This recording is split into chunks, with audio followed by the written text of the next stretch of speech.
மகளேன் மருமகளே அடுத்த வர எபிசோடில் பார்த்தீங்க அப்படின்னா துளசி வந்து சின்ன தம்பிக்கிட்ட சாரி கேட்குறாங்க. என்னை மன்னிச்சிரு சின்ன தம்பி, இந்த மாதிரி நான் உண்மையை சொல்கிறதுக்குள்ளே அத்தை உன்னை அப்படி அடிச்சிட்டாங்கன்னு சொல்கிறாங்க.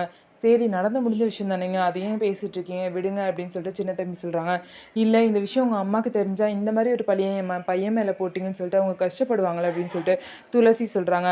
அப்படிலாம் எனக்கு யாருமே இல்லை, நானே ஒரு அனாதைங்க அப்படின்னு சொல்லிட்டு சின்ன தம்பி ரொம்பவே பாவமாக சொல்கிறாங்க.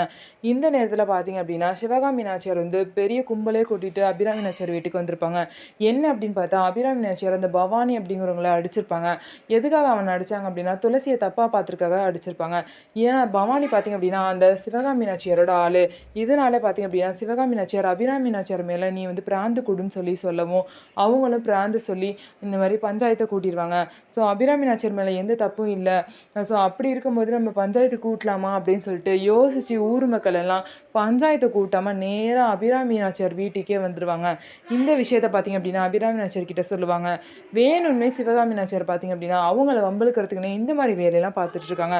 ஸோ இதுலேருந்து எப்படி மீண்டு வர போகிறாங்க அப்படின்னு சொல்லிட்டு நம்ம வெயிட் பண்ணி பார்க்கலாம். நம்ம வீடியோ உங்களுக்கு பிடிச்சிருந்தா நம்ம வீடியோவை லைக் பண்ணிக்கோங்க. மறக்காமல் நம்மளோட சேனலை சப்ஸ்கிரைப் பண்ணிவிட்டு பாருங்கள்.